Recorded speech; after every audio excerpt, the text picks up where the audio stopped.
this is a new era that we're living through, before the war and I think after the war.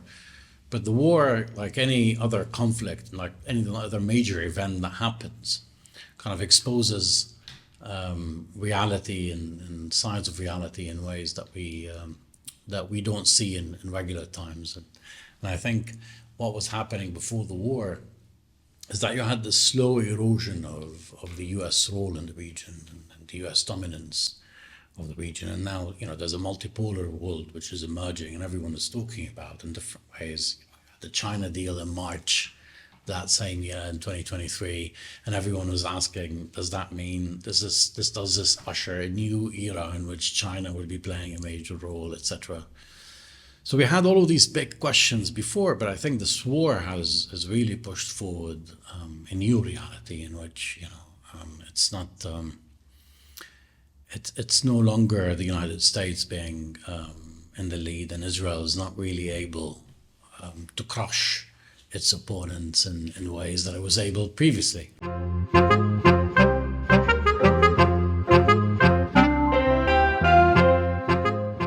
This podcast is made possible by the generosity of listeners and viewers like you. Kindly consider a contribution through Patreon or PayPal.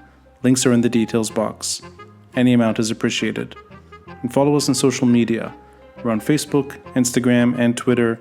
The handle, The Beirut Banyan. Rate and review us on Apple Podcasts. And to stay updated with video releases, subscribe to our YouTube channel. Thanks for listening, and thanks for watching.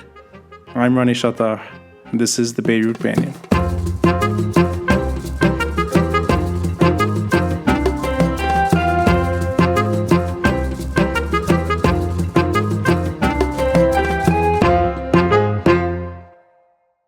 One of the indicators that it's not a one polar world is what's happening right now, because Israel has been unable to achieve everything it wants as opposed to previous time. Right? Yeah, one side of this, but I'm also cautious about saying this because, as I said, we're all learning and we're trying to understand.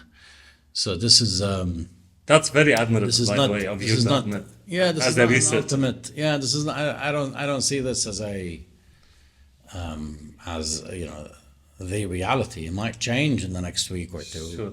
In this conflict, but so far, in 4 months. We saw in the beginning, the Israeli army and the Israeli intelligence failures. And then afterwards, in the weeks after, we see Israel resorting to this kind of destruction, which is, also demonstrating some weaknesses in Israel's capabilities that we haven't seen in the past.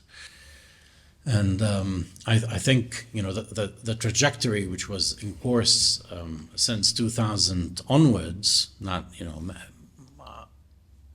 I understand why many Palestinians think that there might be some way or some way forward in terms of pushing back against this Israeli policy in the past 2 decades that has been in course, from the disengagement from the Second Intifada, and then the rise of Sharon, and then the disengagement from the Gaza Strip, building the walls in the West Bank, this super drive for building settlements across the West Bank.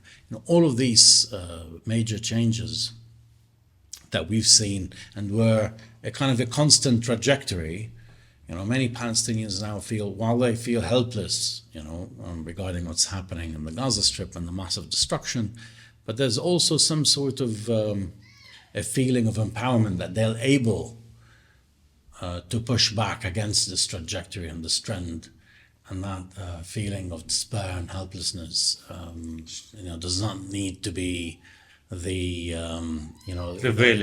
prevailing state of mind that they have. Sure. Let's lean on this. We can talk about Palestine later and Gaza and Hamas, but let's lean on what you just said, that Israel has been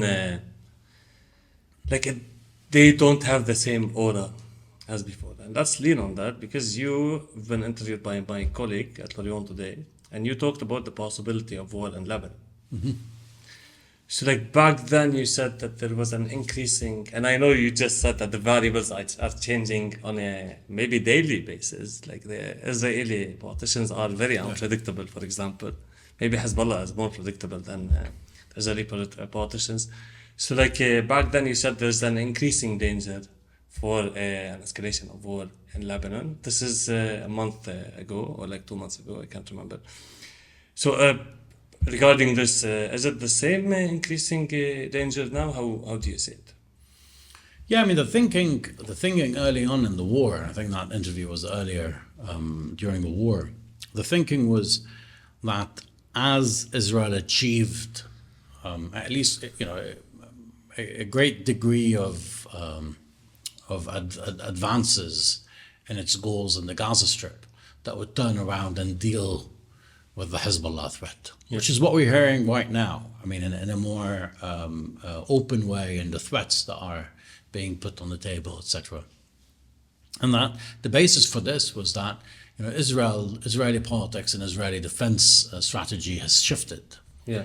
There's a stronger belief now in deterrence, in preemptive strikes, and the need to deal with threats as they emerge, and not just keep them under the lid and wait. I mean, at least that's the sense of. So the same momentum is still ongoing, you think, or there was a pushback since then? No, since then, that's the sense of shock that there's insecurity. There's a feeling of insecurity. Yeah, I used the word aura, but you're saying insecurity. Yeah. Yeah, and the Israeli public is supportive of military action against Hezbollah, against Hamas, and at a wider level. So there's this now appetite, at least that was early on in the war, that there's this appetite for the conflict to go forward. And the attacks from Hezbollah on the southern fronts and the displacement of dozens of thousands of Israelis on the Israeli side have pushed the Israeli public into that thinking. And there were some pundits in Israel writing in Israeli newspapers saying that some of these tactics that were used on October 7 came out of the Hezbollah playbook, which we have seen in the past decade. Like, for instance, the takeover of settlements. Nasrallah has been speaking consistently of using its special forces or what it has learned in the Syria conflict in attacking and moving the battlefield from the Lebanese territories to the Israeli territories. Sure. So Hezbollah would be fighting on Israeli territory or on occupied Palestinian territories, according to the Hezbollah terminology. And that this war will be more costly to the Israelis than fighting on the Lebanese side of the borders. Sure. So it's a shift that Hezbollah was talking about. Yeah. Even more than a decade ago. Sure. Started discussing it. I think the first time they've mentioned it was in 2000. After 2006, yeah. 2012. Oh, you mean after their intervention in Syria, because they started to gain. Yeah, I mean, it was even before that. They were talking about their ability to, but of course, after their intervention in Syria, they've tried and used that. Sure. Now it's more of an offensive force, more of a fighting capability that can that can change and shift battlegrounds rather than actually using the classical guerrilla tactics of hit and run. Do you think that has some truth to it? You're talking about it in the sense of threats. Do you think it has truth? No, I'm saying in terms of how the Israeli side was seeing this, saying that this threat that they faced on October 7 has actually emerged on the Lebanese side. Yeah, sure. So they, in order to deal with the insecurity, the state of insecurity that they're living in, that they have to go and take the conflict to the next level. Sure. That was the thinking on the Israeli side. But do you think that's a legit concern from the Israelis, or it's paranoia? I don't think there's, I think, Israel in its current state, has a lot of legitimacy, starting with occupation of Palestinian territories and not the business. I mean, even more than that, but lots of illegitimacies that I think puts into question any concern that comes out of Israel as a legitimate one or not. But at the end of the day, what do you think? This is a world of politics, Yeah. and for Israel, when they think about their insecurities, they only think of the security and military dimension and not the political one. Sure. And I think that's a major flaw that will continue to dig deep in ways, not only in the Palestinian territories, but even beyond. So it will be quite difficult for them to deal with what comes out of You're saying they are more the Gaza Strip. reactive than like proactive in terms of policy, tactical and reactive. I think they had an active policy, Yeah. which was basically continuous settlement building, deny the Palestinians, rights across the board, and try to take over, and through your influence in the U.S. administrations, try to push out these settlements from the state of illegitimacy that they were in into a state of legitimacy through using, U.S. U.S. Influence and U.S. power to make their occupation legitimate. We saw that in the Golan Heights. We saw that with the move of the U.S. Embassy from Tel Aviv to Jerusalem. We saw that with the change in the status of Israeli settlements in the West Bank as basically legitimate entities. On the course of actually acknowledging or pushing the United States to adopt the reality and say this is the status quo. These are part of Israel, and unfortunately the Palestinians have a smaller stake in that land. So that's the Israeli policy. That's an active policy. Yeah. But there's also a reactive policy that, on the way you're doing that, if any threat emerges, security threat, you react to it. Yeah. Showing disproportionate force to the extent that propels the other side to actually reconsider and think deeply before taking any military action against Israeli occupation. And time is on your side. Yeah. Settlers were 250,000 upon the signing of the Oslo Accords. Now there are 750,000. Sure. By the time another 10 years, and the growth has been increasing. So looking at the past few years, there has been 1/3 growth in terms of settlements and settlement building, etc. And now they're empowered, politically speaking, inside Israel, Israeli society itself. Sure. So when you look at that, this is it's an active policy of occupation and carving out Palestinian territories and diminishing the possibility of a Palestinian state. And at the same time, there's a reactive policy against any violence or any reaction that comes and tries to push back against that. Sure. Before I go back to the original point, which Yeah. was the potential of escalation, the danger of escalation, you were talking about the Israeli public, and they are supportive of what's happening, either a full-scale war because of whatever reason, or like the settlement policy.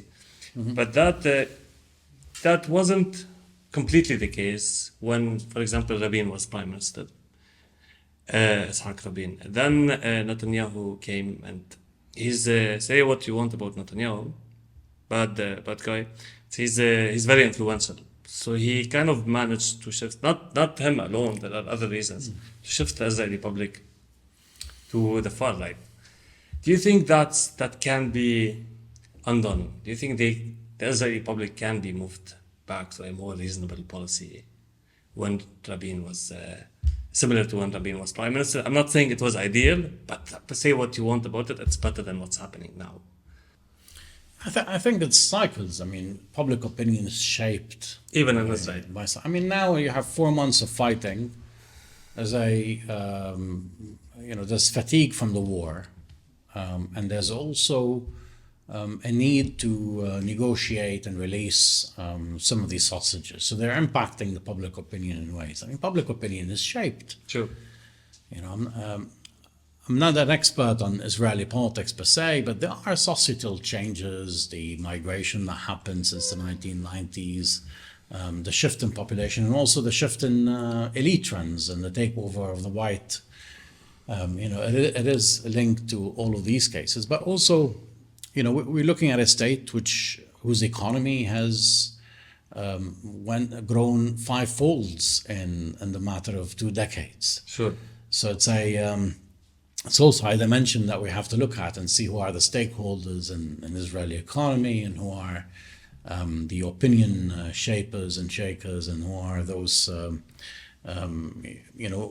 who are those controlling the trends in politics. We've seen since the 1990s a left-wing party become a fringe party, which is barely able to get an MP, and it used to dominate Israeli politics for many years. And I think when we look at these changes and trends, we also have to be mindful of the cost of occupation and the ability of Palestinians to increase that cost on the Israeli side, and the impact of their actions on Israeli politics. It's not impossible, you're saying that. I think it's a combination of things. Yeah, I think it's a combination of things, but also it has to do with Palestinian militancy itself. If Palestinians, have a clear goal set in front of them in terms of having a 2-state solution, or having a 1-state with equal rights, etc., that these goals have to be set and basically articulated in ways that do not play into the hands of their, of the right-wing politicians on the Israeli side, in which they will say, look, at the Palestinians are not really partners for peace. Yeah. They want to destroy the state of Israel, etc. So, I think that has, to a certain extent, that has to do with Palestinian Approach. rhetoric. Yeah. Perhaps at a smaller level than, let's say, the cost of the occupation and, Sure. and the feeling that they need to shift politics to have more stability and security on their end. But at the end of the day, as I said, I'm not an expert on Israeli politics Sure, and sure. society. So I've been trying to move back to Lebanon for a long time, but no, you're saying some interesting stuff. So you were saying about the Palestinian. One more question before I try to go back to Lebanon. Palestinian rhetoric.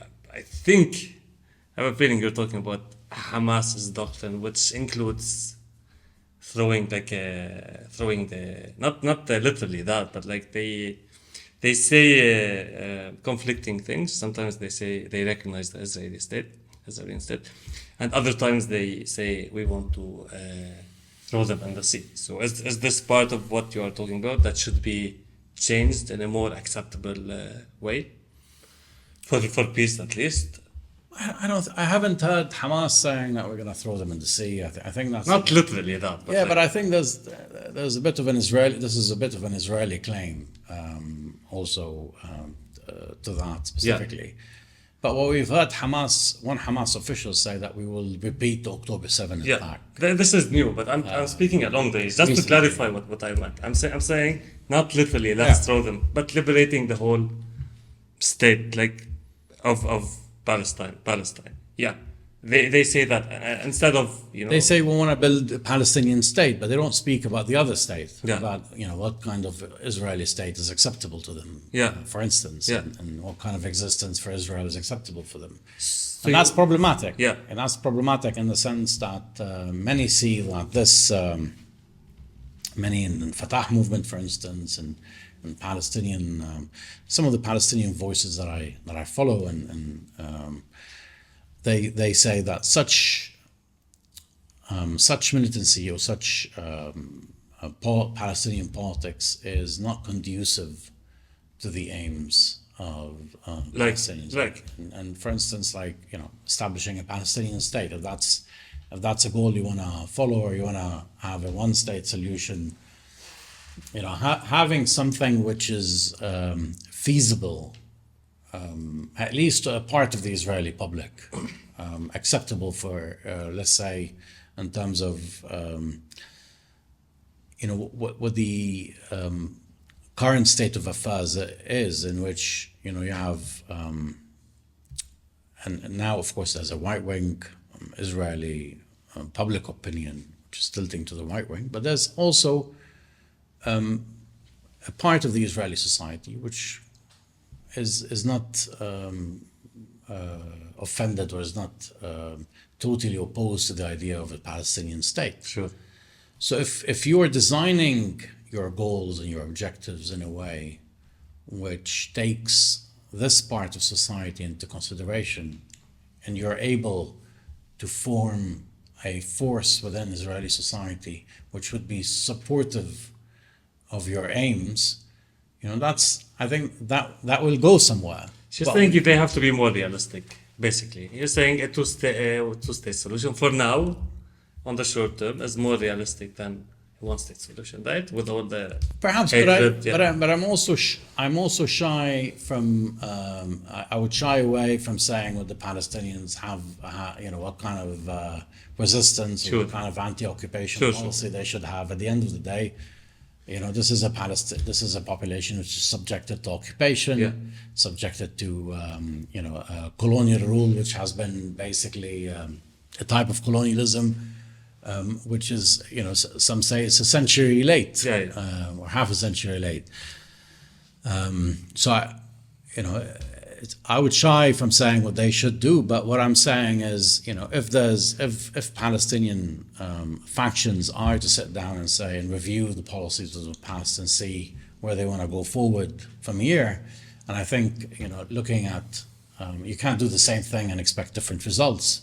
So you need to change course and try to be more strategic, specifically because we're looking at a toll among Palestinians and basically a great deal of Palestinian suffering. Yeah. So taking that into consideration, also taking the geopolitics and the great support Israel has from Western powers, regardless of Palestinian suffering.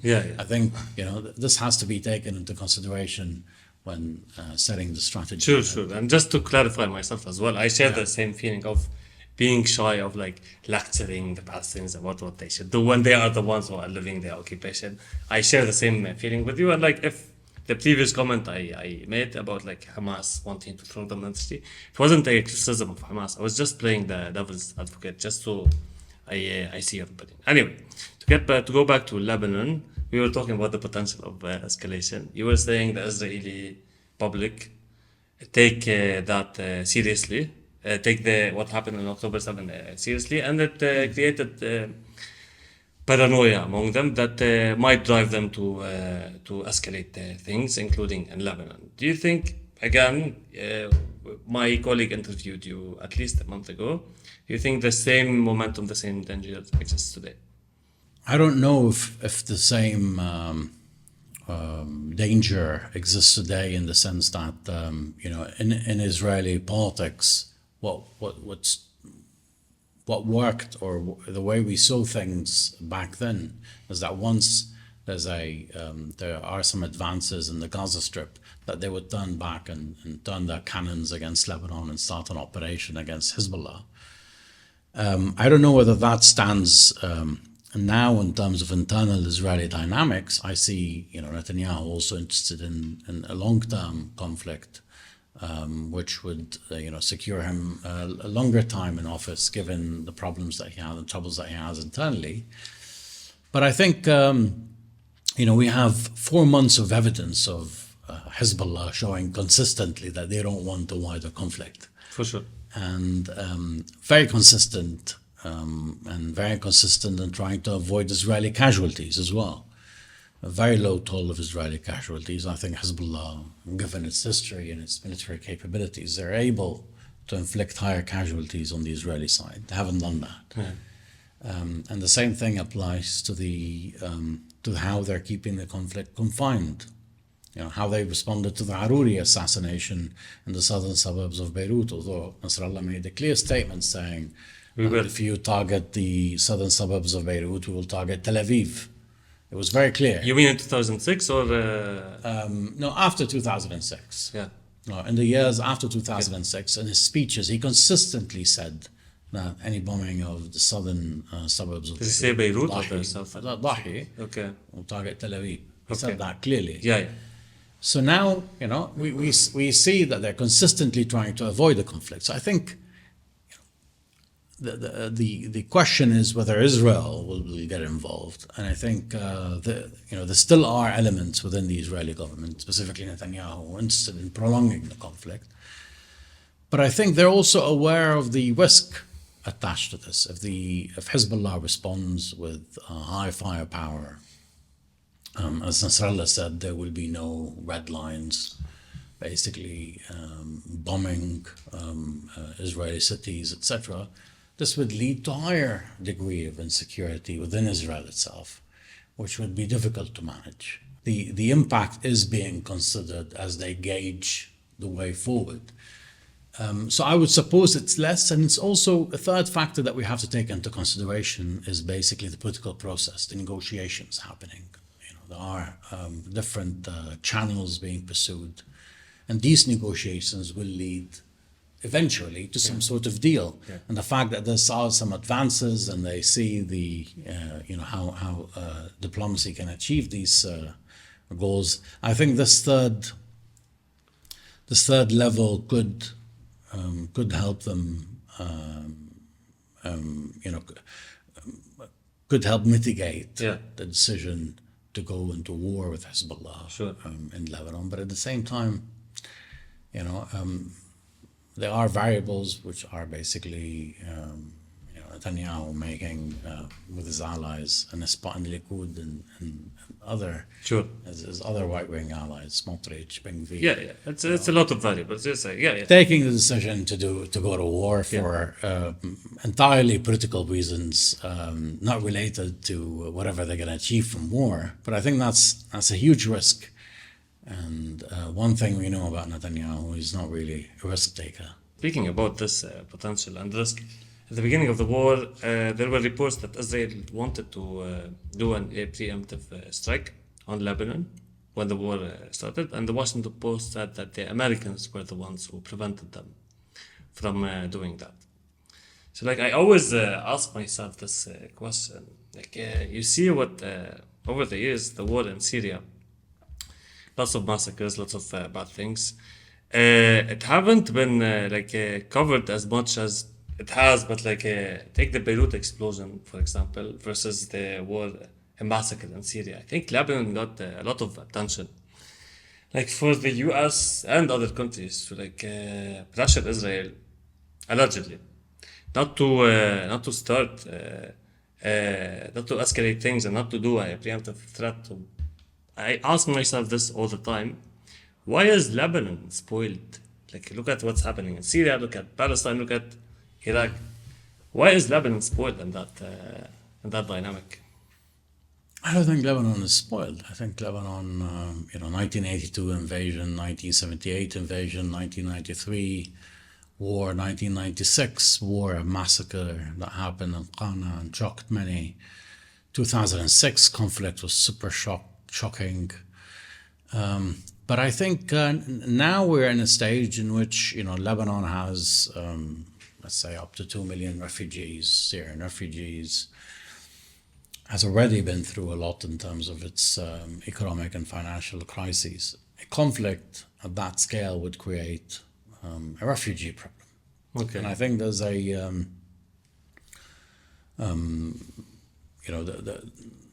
given the conflict in Ukraine, there's a tendency to try and keep the Gaza war confined in Gaza and not turn into a regional escalation because of these reasons and because of its potential impact on the global economy and the fact that the US is in an elections year. On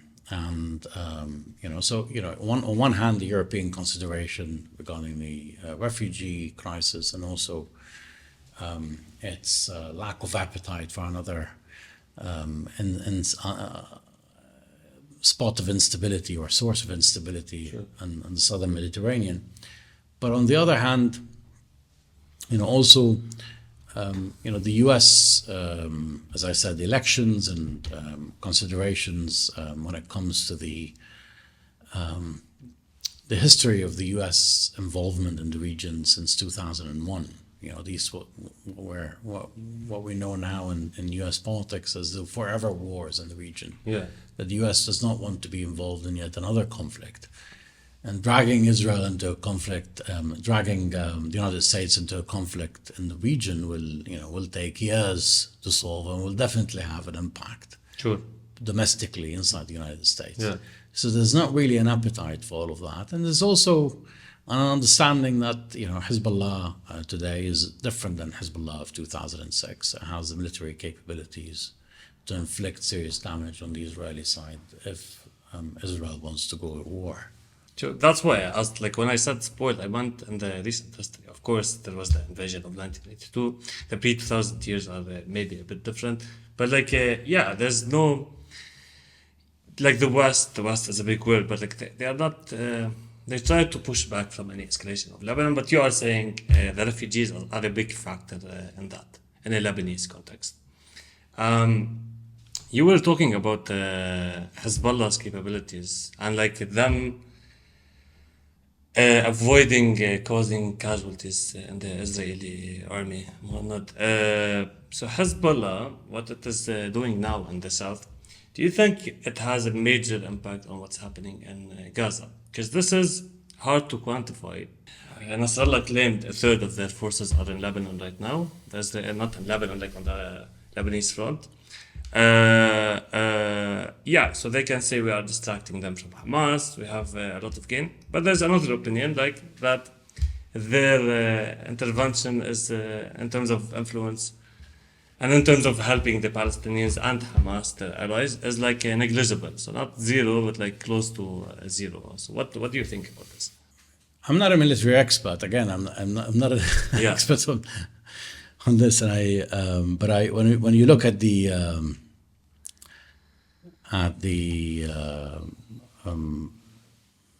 way Israeli forces are being deployed, that you have a great number of reservists here and there, including in the Gaza Strip, which, according to what we're saying, like the Khan Yunis ambush, not the fact that these reservists who are not as experienced as the combat-ready battalions in the Israeli army, that this is leading to higher casualties. So what Nasrallah has said in the past in regards to his ability and Hezbollah's accomplishment in keep engaging as many Israeli forces as possible on the borders, which would help Hamas, I think has some credibility. Is perhaps partially correct from the way it seems. But again, I'm not an expert on the military strategy and how the operations are ongoing there. And also what Nasrallah said about not wanting the war to be about Hezbollah and Iran, and keeping the centrality of the Palestinian cause in the media and also in public discourse is important, in the sense that this is a sideshow. This is not the main conflict. The main conflict is in Gaza. This is what he called a solidarity and support front in the south of Lebanon. I think this has also some credibility. But in terms of all the details that he gave, targeting, etc. I think this requires a bit more scrutiny. But in terms of these two main points, one, in terms of where the attention should be, it should be on the Gaza Strip and what's happening in Gaza, and not in South Lebanon. And I think this makes sense. And secondly, when it comes to the engagement of a large number of Israeli battalions, we're seeing them moving now, and we're seeing also, the worry about this going regional is not only driving Israeli calculations, but also driving Western calculations about the need to end this faster. And I think that's contributing to the conflict. But in return, I think Iran and Hezbollah are also gaining a lot from what's happening. In terms of the public opinion, in terms of Sunni politics, in terms of, undoing all of the damage that they've incurred in the conflicts that they've been involved in, from Iraq to Syria, which had I think, impacted them negatively. Yeah. Being seen as sectarian actors, Yes. supporting a dictator in Syria, with all the atrocities that we saw in Syria, which actually, if you look at Yarmouk camp and you look at the Gaza Strip and you look at Douma and you look at the Gaza Strip, so many images, strike you as very similar.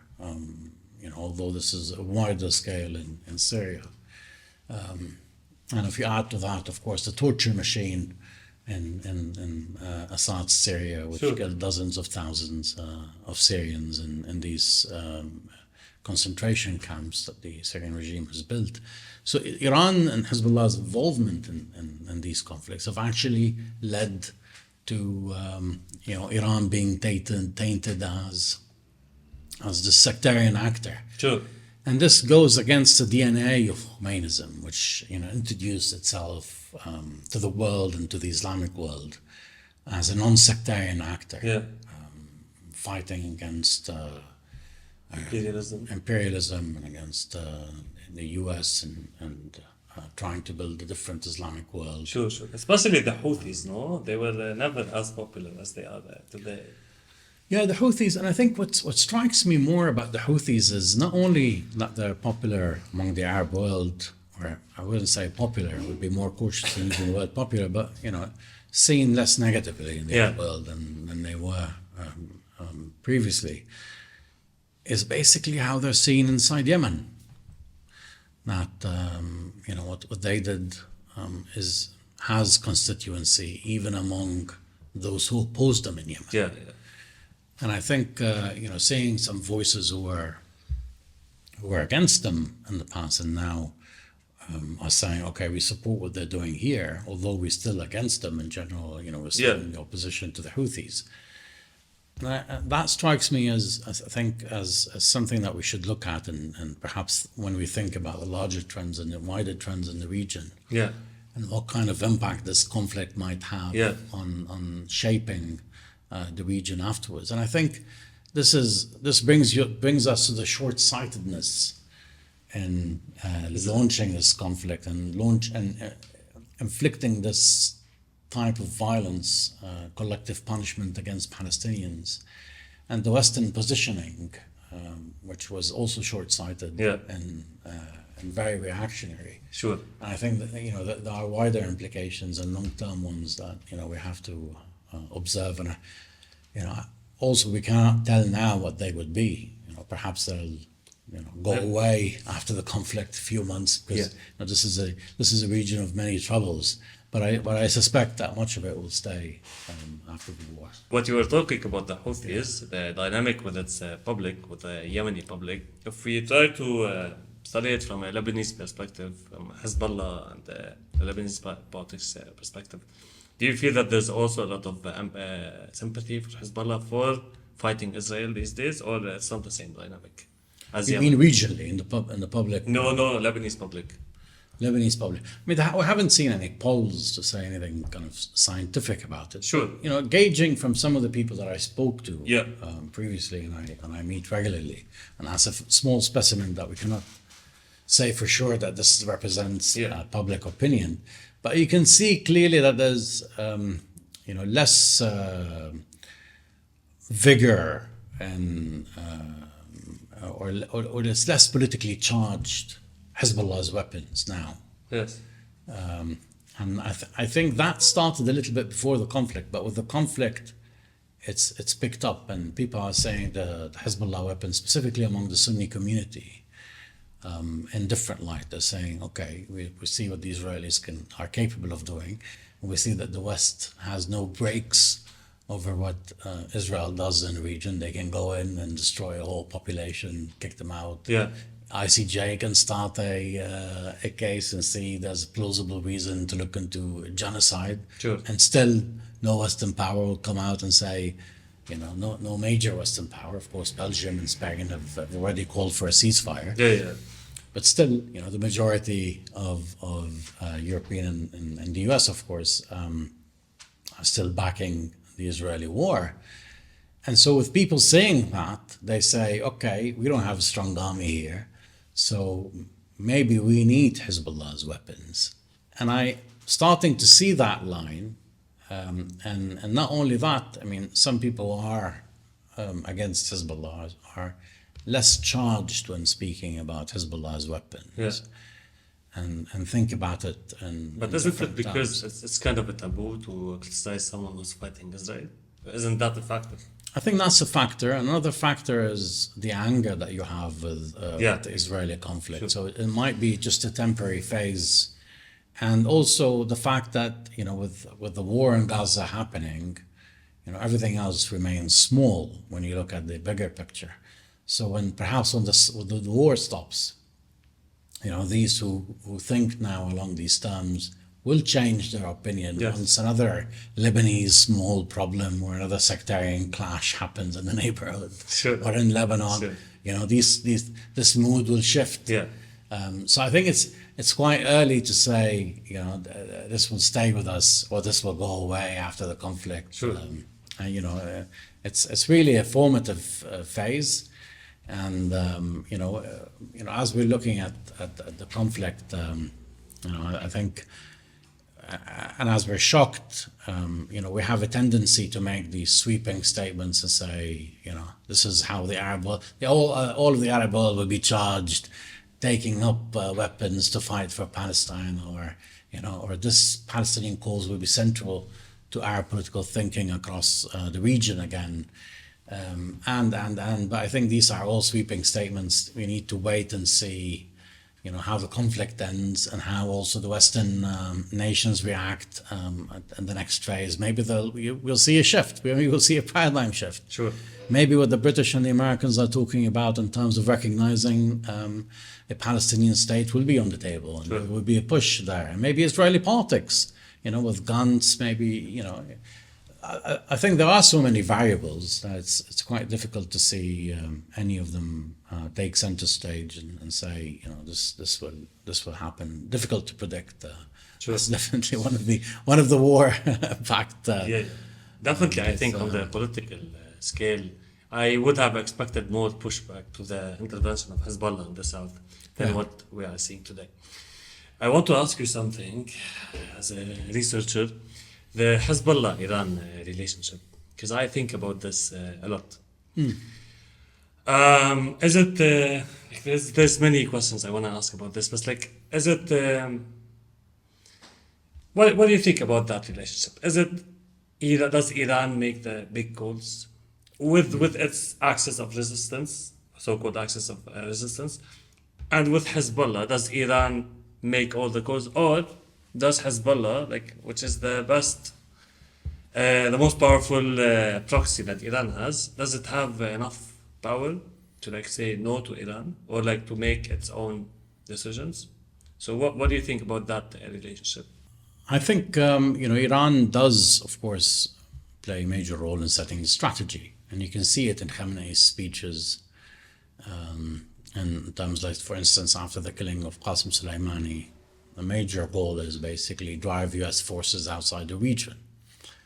And, the Hezbollah, among others, who are allies or proxies or whatever you want to call them, I usually prefer the word ally rather than a proxy, because the proxy removes agency from their actions. And I think Hezbollah does have agency. I meant proxy. So I think Hezbollah does decide on what kind of route does it want in terms of achieving that strategic goal. And they have discussions regularly with Iran on this. And, Hezbollah is different from the rest of the proxies in the sense that, this is an organization which had, also I'll go back and I say it's different than the rest of the allies and proxies, because I believe it's at a different level in this phase. This is an organization which was established in the early 1980s, 1982, and some even go back to some of the meetings and some of the activism in the late 1970s. So this is an organization that was basically in place for most of the life of the Islamic Republic of Iran, and most of the life was this regime. And this is an organization which succeeded in the year 2000, to drive away Israeli forces and secure a great win, which gave, I think, the Islamic Republic in Iran a lot of political credit to maneuver in the region. And this is a group which survived the 2006 war. And this is a group upon the Arab revolutions or Arab Spring uprisings in 2010, 2011, played a leading role in shaping Iran's regional policy beyond its involvement in Lebanon. So this is a party which played a role in Iraq, in Yemen, and many other places. Sure. You know, the deal that happened between the Houthi movement and Ali Abdullah Saleh and his regime in Yemen was mostly woven by Hezbollah, or Hezbollah played a good role in kind of in shaping this trajectory of Yemeni politics, leading to the conflict and what came afterwards. And that is very important in saying, you know, when looking at this, it's very important to see that Hezbollah, you know, maybe in this specific role, did not go back to Iran in every detail and knock on their doors and say, you know, this is what's gonna, these are the courses of action that we can take here and there. What about only strategically, they would come and say, okay, we have a role to play in Yemen. There's an opening that we can play, and you know, and I think, you know, we look more at Hezbollah in the 2010 onwards as a you know, kind of a regional consultancy in a way that has taken its experience and its success and trying to replicate it in different places. You know, in Iran early on there was this Office for the Export of the Islamic Revolution, and that was part of the Khomeini's vision that, you know, this is a revolution.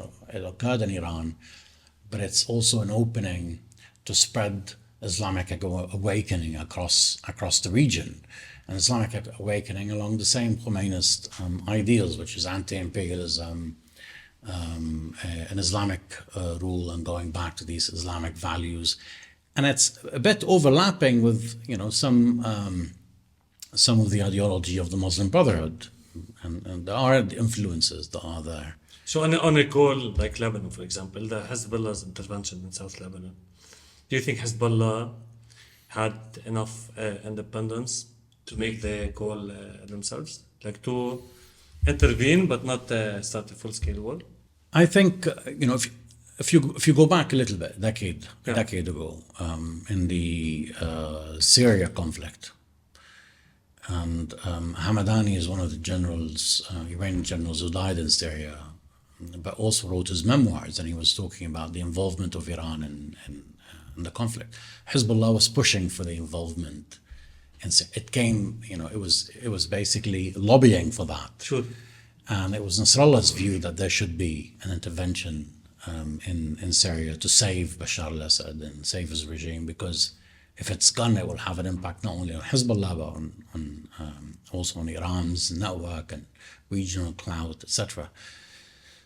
I think the same might have happened here. I have no clue. Yeah, no one knows. of course. No one knows what happened behind closed doors. But I think, you know, this could have happened. And I think, you know, also looking beyond that, Hezbollah does. We see a lot of signs of what the Israelis do in the United States, AIPAC. Yeah. Hezbollah has a number of Persophile, Persian-speaking members, Sure. senior members, like for instance, Yeah. Nawaf Musawi, Hassan Nasrallah himself is a Persian, is a fluent Farsi speaker. So these Farsi speakers, they go and they have some meetings, some public showing in Iran. They do some lobbying work, and whenever there's a new administration, a new presidency, they see who's who in the among the officials. They invite them over to Lebanon. You can see always in the news that there's a number of Iranian officials showing up in Mlita and giving them the tour and taking them around, saying what what Iran has kind of achieved Sure. with its investment in Lebanon. Sure. And I think there's this drive that, it exists in the relationship. It's not a one-sided relationship in which Iran, sends an envelope and, they get the secret word and then they go to conflict. There's a back and forth in which, Hezbollah, tries to explain and lobby in a certain direction which they think is best for their interests. And there is a worry in the back of their minds that, at some stage this funding will stop. Sure. And that the Islamic Republic might, be endangered by whatever happens in there. And so they're aware of that threat and they're aware that at some point there might be other priorities for the Islamic Republic than supporting Hezbollah. Yeah. So there's always this drive of keeping Iran interested in this relationship and this strategic relationship, and I think this is a two-way street, not a one-way one. Sure, but to play the devil's advocate here, you mentioned that Nasrallah speaks Farsi. In one of the interviews, Nasrallah said in Arabic, he said, "We don't have to receive orders from the Ayatollah for us to do it." You're familiar with the interview I'm talking about. He said, "We don't have to receive orders from the Ayatollah for us to do it. We only have to feel what he wants from us for us to do it." So he's saying that. Should we not hold him accountable to his words?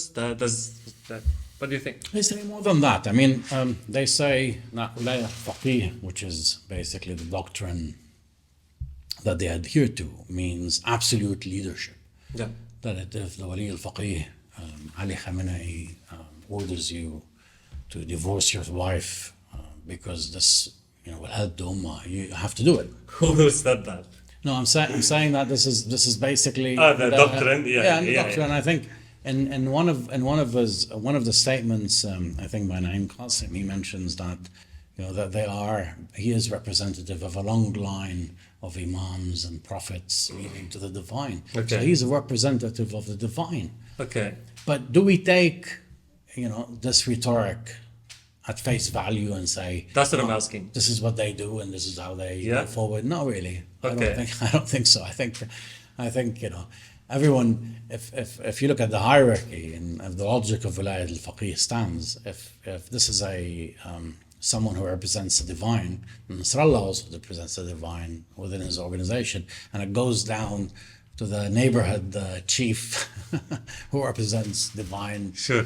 And So you think that's a populist? and if all of these are divine, and this is someone who represents the divine, why does Hezbollah hold internal elections? Yeah, for sure. Why not just take the word from the divine and himself, and just because they know everything and they have.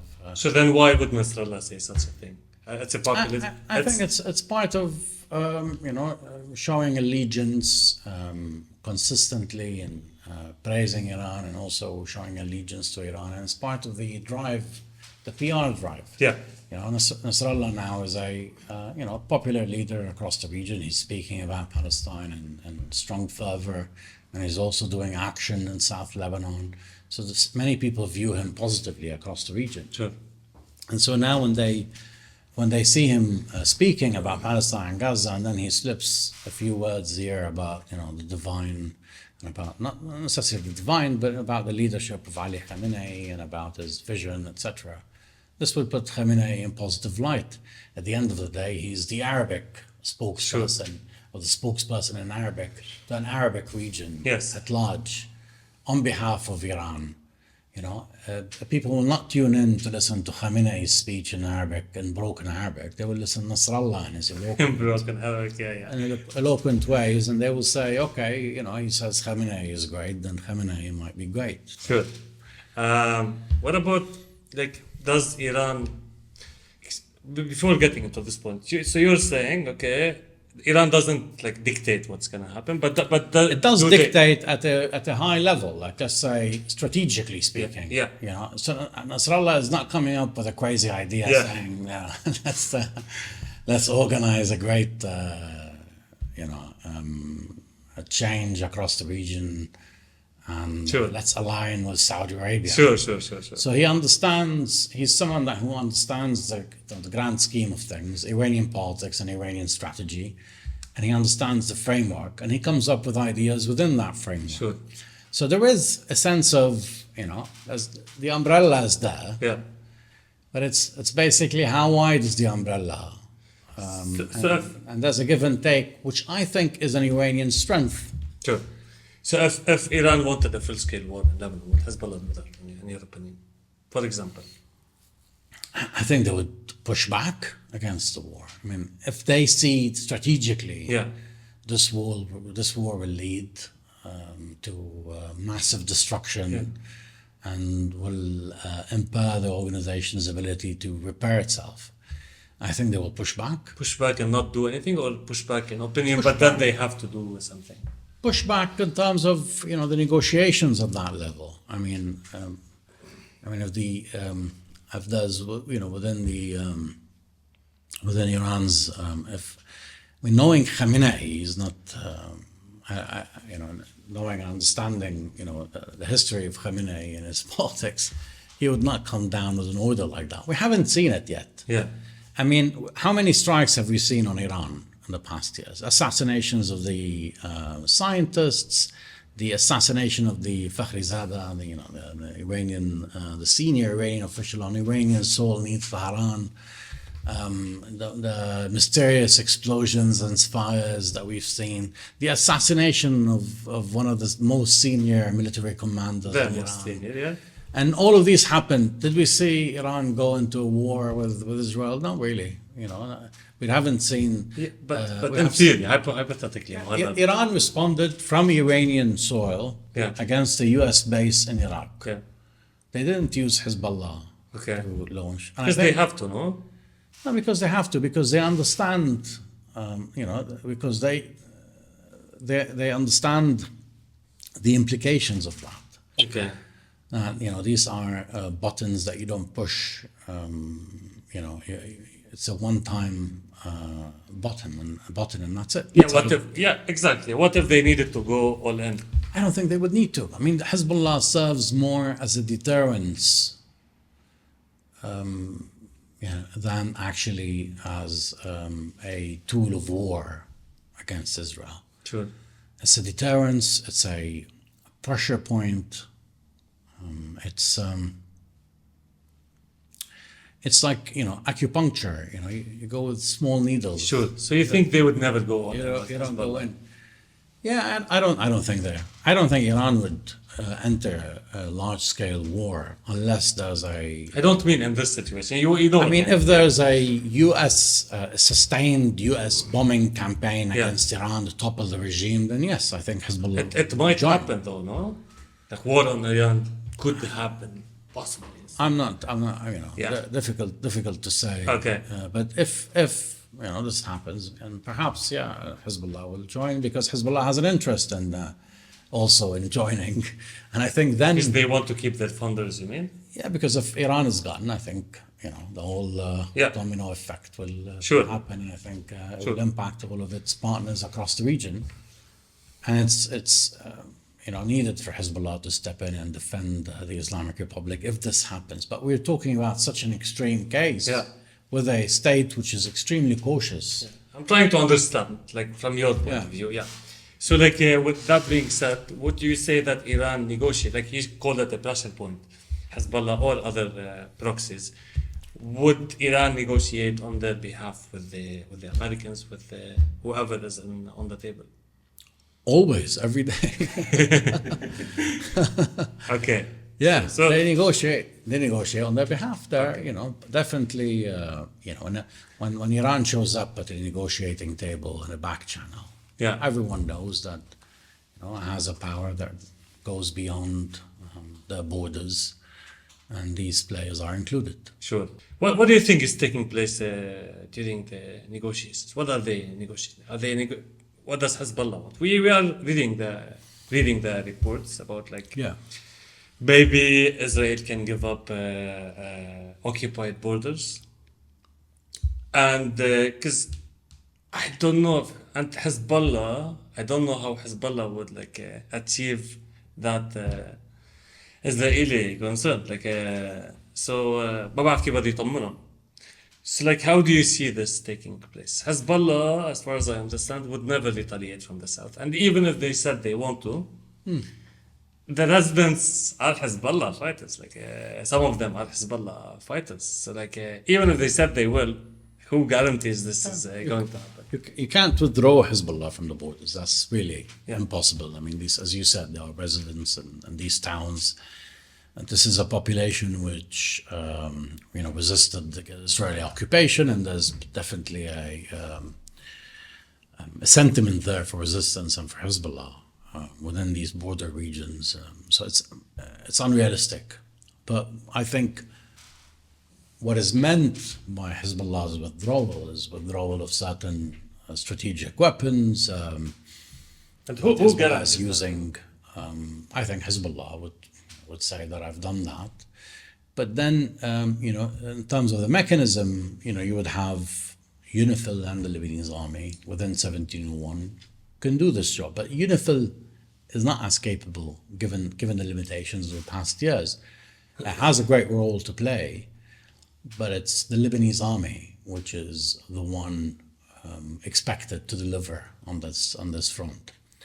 But the question is, this is a Lebanese army which is now in crisis mode, given the Lebanese economic and financial crisis, and hence, to recover the Lebanese army from the impact of the past 4 years, you need to have a political package deal, in which there will be a recovery plan. We're talking about a very long process leading to enabling the Lebanese army to play such an important role. Specifically because the Lebanese army is now expected to deliver more on security internally within Lebanon, different border regions, etc. So will the army, can the army play this role now, in this environment without a political deal? I think it's difficult to see that happen. And political deal, I mean, pushing forward the political process in Lebanon. It's been dormant for quite some time now, since the last elections. And there needs to be some sort of an effort, diplomatic effort, to put the political process on, in place, leading to the voting in of a new president, a new government, recovery plan for the economy and for the country after these years that we've seen. A very long process.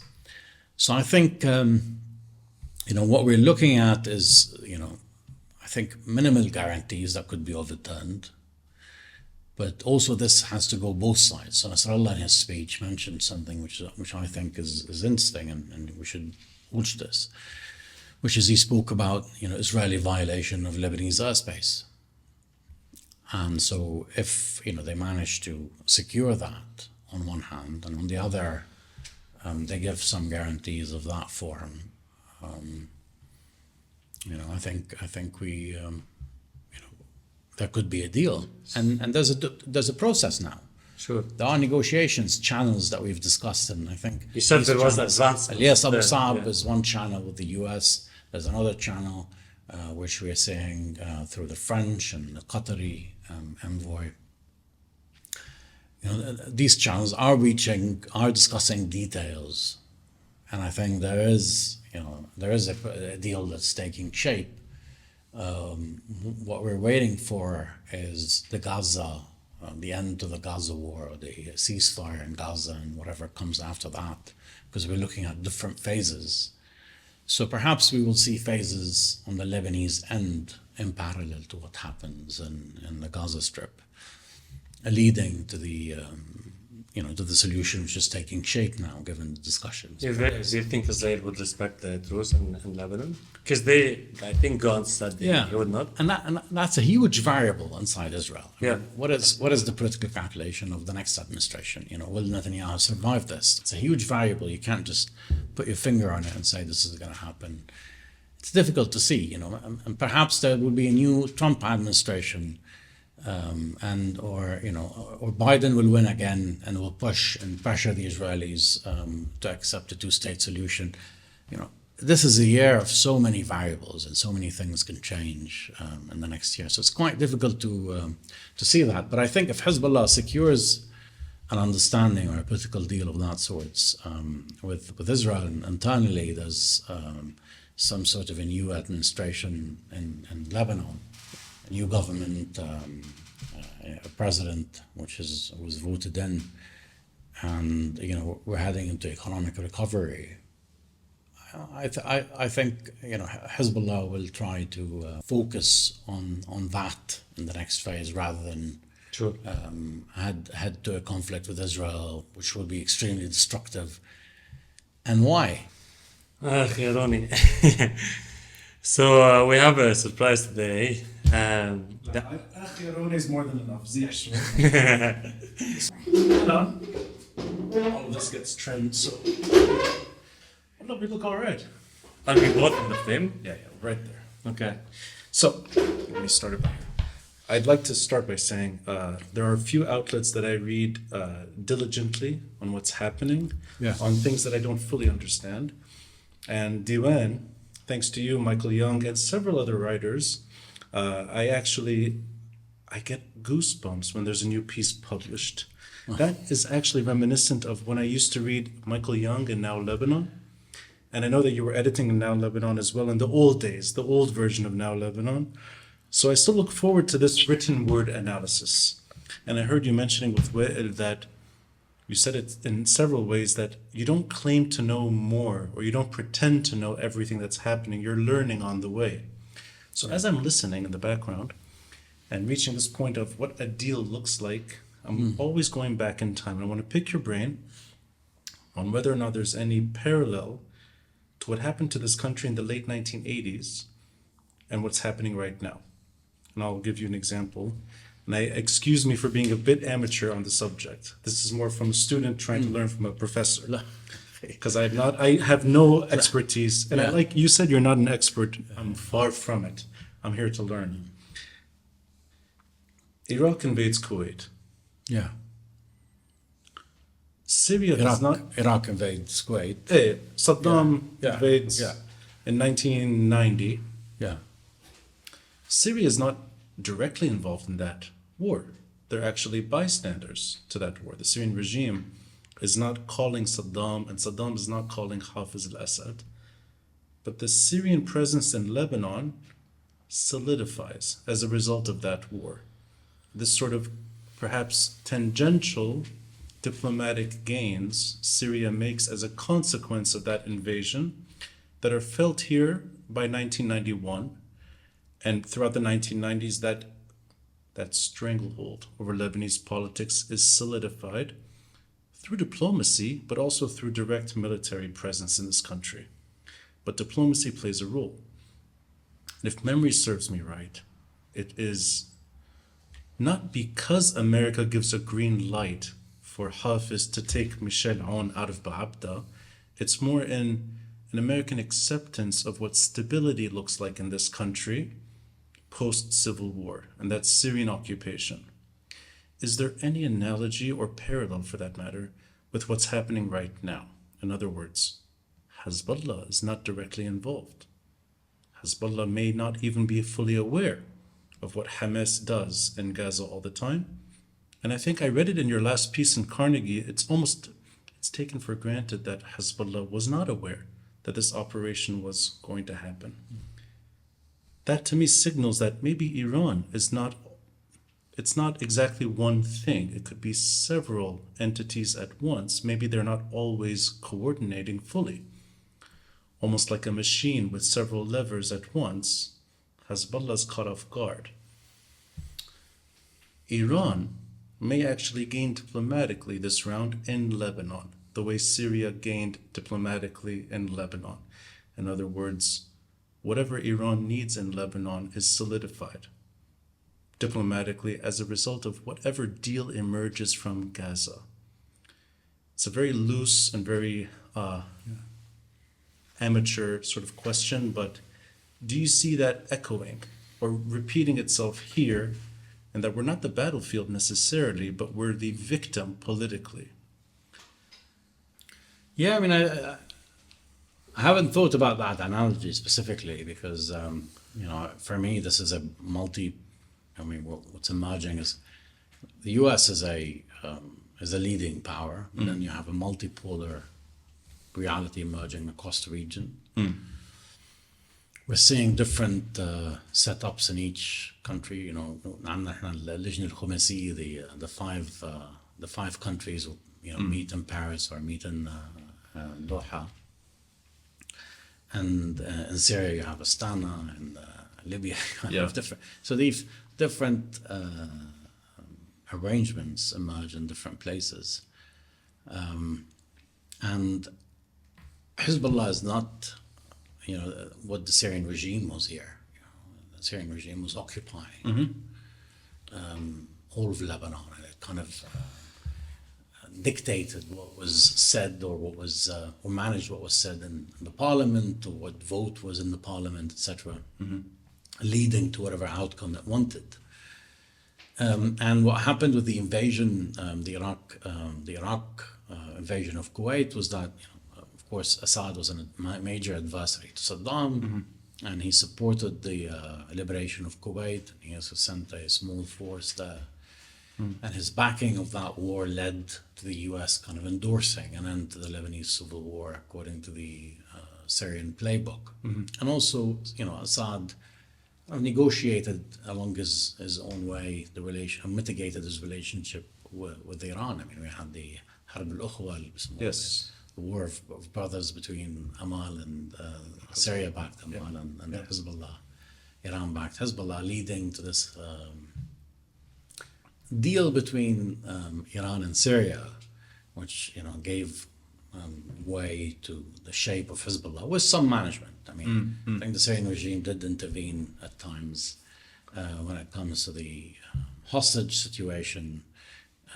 They did force a deal on Hezbollah at one point, and also in 1993, as the regime was involved in the Madrid process, they did massacre Hezbollah. The September massacre that occurred after a demonstration there. So that management of the relationship was there, and Syria was dictating what Hezbollah can do and what they cannot do. You're a member of parliament, but you're not a member of government. Right. That's Amal's share. Yep. Amal takes the lead in shaping the Shia politics in Lebanon, your resistance. And, this is your limited role. Hezbollah grew out of it after 2005. In a sense, yes, it was defending the Syrian regime in Lebanon, but at the same time, it was happily filling the vacuum and trying to play a stronger role in Lebanese politics and shape and replace the Syrian regime's role as a guarantor of resistance and resistance weapons in Lebanon in different ways. So that's on one hand. But on the other, looking at, if you want to zoom out a little bit and look at Hezbollah being on one hand on the defensive after 2005, trying to keep its share in Lebanese politics and keep its status as, above Lebanese politics or any type of any state politics, in which you have a state that has a monopoly over violence. And you have that's interesting. It's less sub-state, more strata state, actually. Yeah, it's above the state. Yeah, and it's like basically the Iranian regime, in which you can have elections, but it's a controlled elections with a controlled outcome. You have the Islamic Republic and the Wael Taleb and the shape of the regime outside debate. What's in debate is basically limited. You can discuss what kind of tariff you want to have on bananas, but you can't discuss what type of regime you want to have, or you can't vote someone in if that person is not a guaranteed outcome for the regime. Same thing is emerging in Lebanon, is taking shape in Lebanon, in which you're not allowed. If you speak about these things, we won't accept you as a president. We don't accept you as a official. It's more difficult, but but it's occurring and it's happening, and I think it's taking shape. And if we zoom out and we look at all the years of influence that Hezbollah has accumulated in here, on one hand, after the Syria conflict kind of ended in the way that the outcome was quite clear in 2017. That the outcome was quite clear that Assad regime is remaining. Okay, you have this enclave in the north, and you have the northeast, but then the rest of the country is under Assad's control, with the Iranian militias and or the pro-Iran militias active there. When that emerged, when you look at the narratives that Hezbollah brought to the table, was basically, we won, and how is that going to reflect in Lebanese politics? Yeah. So the question was then that, historically in Lebanon, there was a role for the Syrian regime. And now the Syrian regime is saved by Hezbollah and is actually propped up by Hezbollah. And Hezbollah has a presence in Damascus. So the relationship has shifted. Yeah. So, in a sense, the Syrian regime is a tool of influence by Hezbollah on Lebanese politics, one way or the other. So if it ever plays a role of a broker, or influencer, etc., that Hezbollah is there, on the other side, showing up with that type of influence. And then if you look at, the way Hariri is out now in terms of politics, I'm not sure if he'll come back. There's lots of talk about that, but he's out in terms of politics. There's a great Sunni vacuum. And we're seeing Hezbollah's share in Sunni politics, grow and not diminish. And now with whatever is happening in this war and the Hamas, if Hamas emerges victorious, if we are going to entertain that outcome on the Sunni politics and the implications on the Sunni public opinion, what will emerge from that perhaps is even a further kind of a slice of the Sunni pie for Hezbollah. But also what we're seeing across the past years and now perhaps with the Gaza war, this will be grown, is Hezbollah's influence within the camps, within the Palestinian camps. So the question is, if Hezbollah attains a level of influence within the camps, inside Syria, in Sunni politics, as and let's say its monopoly is stable among the Shia population and its representation of Shia politics, and it secures a president which is allied with it. I mean, long-term wise, Syrian regime, which plays a role in Lebanon historically, I might return to that, assuming that role. Palestinian camps, which were part of a problem in Lebanon in terms of being a security nuisance when they needed to be sometimes. The Syrian regime deployed that in Nahr al-Bared, according to many in Lebanon, and how many view Sheikh al-Absi as being a Syrian a Syrian actor or a Syrian regime-backed actor. So with all these different layers of influence, what will come out of it? And also this will make us think about, beyond that, the process that's emerging. So now we have the maritime borders and the agreement that was reached, in which the Lebanese state was negotiating, but in the backstage there was Hezbollah. So that, it's a state which is acting as a mediator. There was no serious opposition to Syria's role in Lebanon until 2005. Regionally, internationally, I sense that could happen in that Iran is looked at as the pacifying force in Lebanon favorably. So that opposition to Hezbollah is the way opposition to Syria existed here. It's sort of marginalized. It's not taken too seriously. And I thought of that as maybe an outcome of regional war that Lebanon is not directly involved in. that could be the diplomatic victory. Because I don't see any other serious reason or serious advantage Iran has this round in Lebanon, other than more of a role. I can't think of, it's not a military victory for them. Hamas surviving is a psychological victory, less a military one. I think the region enjoys that psychological victory, while Hamas may not be able to do any military operation again. So the psychological victory is clear, but the military victory, I don't see it. Mm-hmm. I do see diplomatic gains, but I don't know if I'm stretching it too far. I mean, it all depends on who is on the other side of the table as well. I mean, we're assuming now that the past phase in which Saudi Arabia took a backseat, they don't want to be involved in Lebanese politics, at least not in the ways that were in place before. I think, this conflict has changed so many things. Perhaps we shouldn't also assume that there will be no Arab pushback in Lebanon. Yeah. And elsewhere.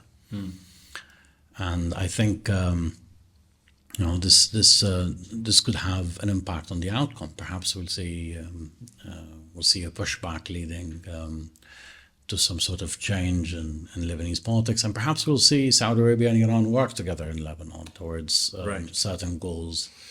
There's a give and take on different dossiers. In Yemen, that perhaps there will be a different arrangement allowing Lebanon, to take a political route, which would see Iranian-Saudi understanding in the next phase. I mean, this is all up in the air now, but I think what we're seeing in Lebanon is we should not be confined to the current level of rhetorics and the debates that we're seeing. There are some real changes on the ground. This is a country where state institutions are being diminished month by month, year by year. They're losing their ability to recover. I think that there needs to be a serious push for reform. If this current trajectory continues, it would be quite difficult for anyone to say, I support, withdrawing or changing the weapons. You can't even secure your neighborhood, perhaps, at some stage if this evolves into in the same way. Or perhaps we'll see a continuation of this current state of affairs in which the state is weak, unable to assume new roles. And the current population trends that we're seeing, we have 2 million Syrian refugees. Perhaps these will increase in the next phase. We have a large Palestinian population. I don't know what the numbers were, but we're about 200,000 if you added them to Syrian Palestinians. Many of them, have different political affiliation, and these population trends, we should look at them and see also what kind of implications they will have in the long term. Specifically, if the Syrian regime wants to play a role in Lebanon, I mean, that's. But I don't see it playing the same role it played before. I mean, this is a regime that controls smaller territory than it used to. I mean, they have a greater battle in Syria to fight for them. And also, they have so many challenges to overcome in terms of the relationship with the world and in terms of internally. I mean, Bashar al-Assad not only shares parts of its territory with different actors, but also internally within the regime, there are actors that have gained some power, and he's sharing power internally and also within the country, within the country's different territories among them. Yeah. So I see it as difficult to play the same role, and also the relationship between the Syrian regime and Iran and Hezbollah has changed. Hezbollah is not the party in Lebanon that the Syrian regime can dictate. Right. It's a party in southern Damascus, 15 minutes or 20 minutes away. It's quite interesting. It's Hezbollah that wants Sulaiman Frangi, not necessarily Syria. That to me that's the role change right there.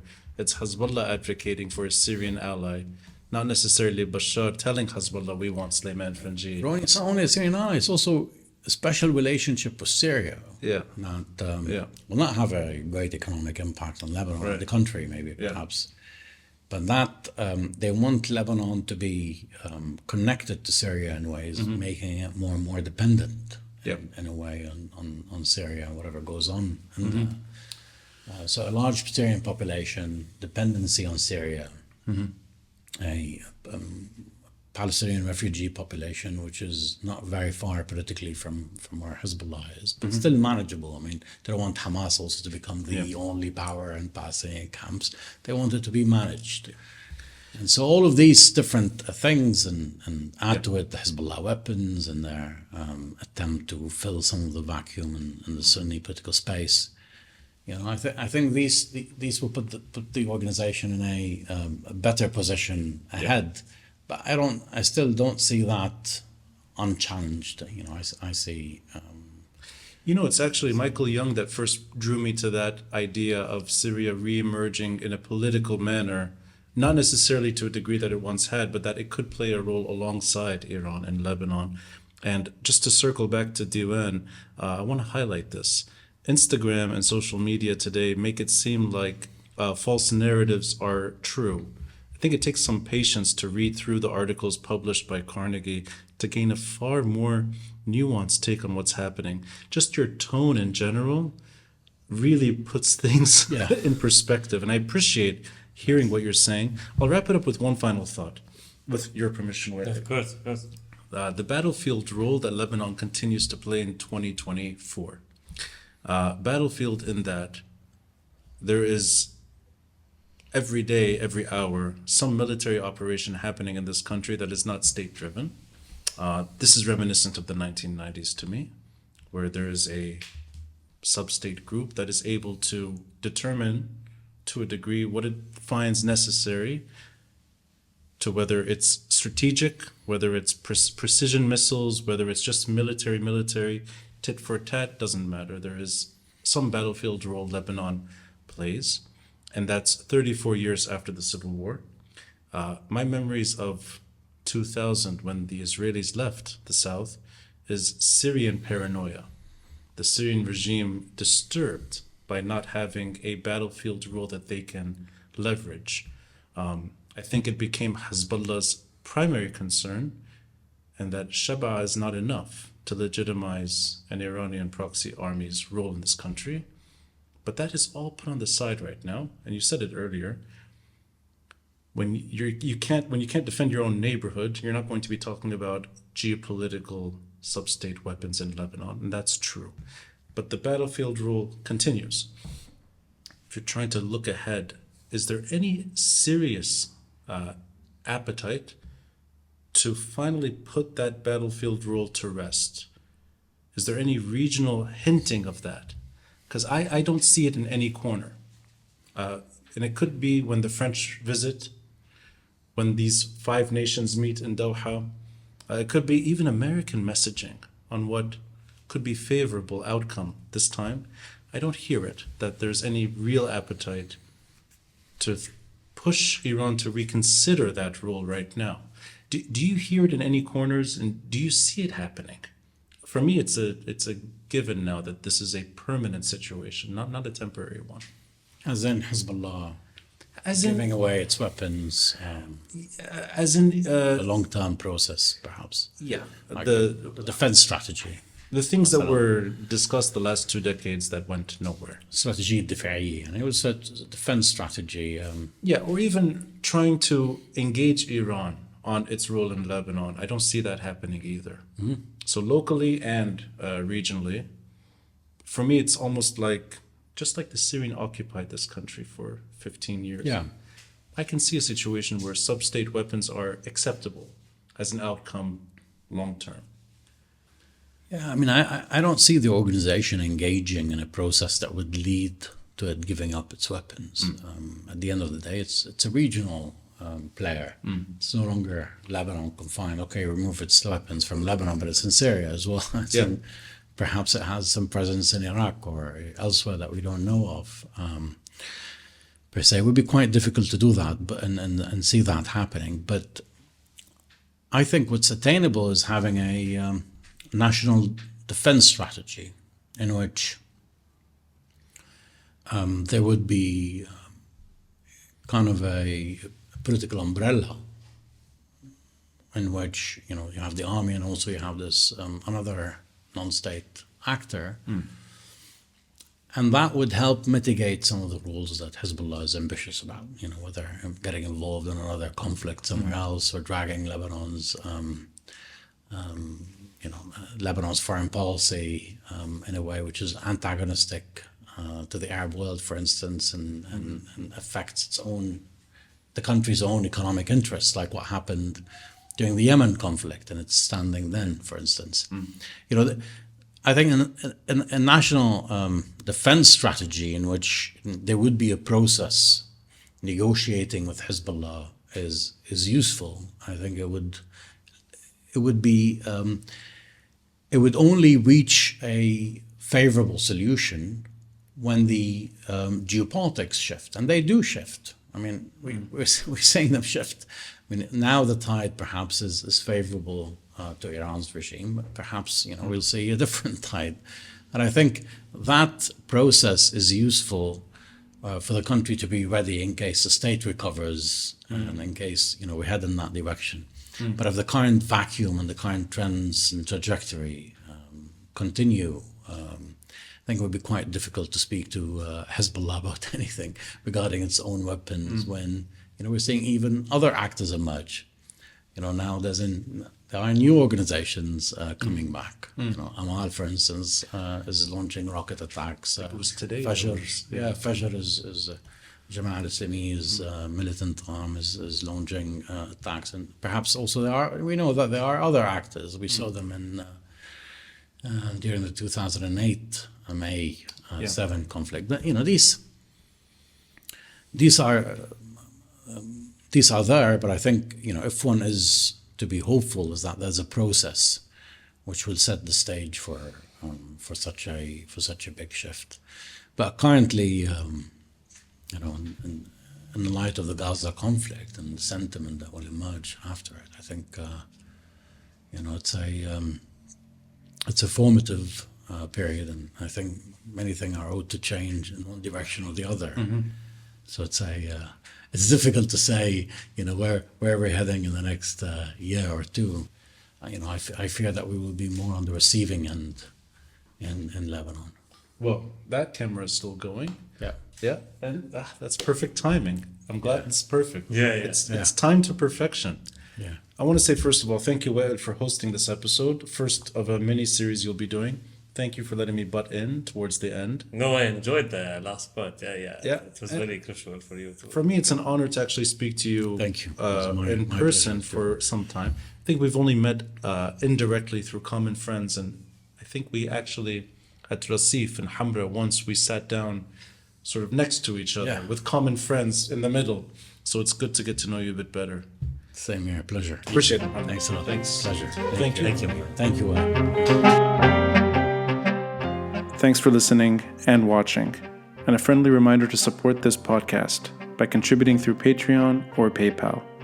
All links are in the details box. Until next time, I'm Rani Shatah, and this is the Beirut Banyan.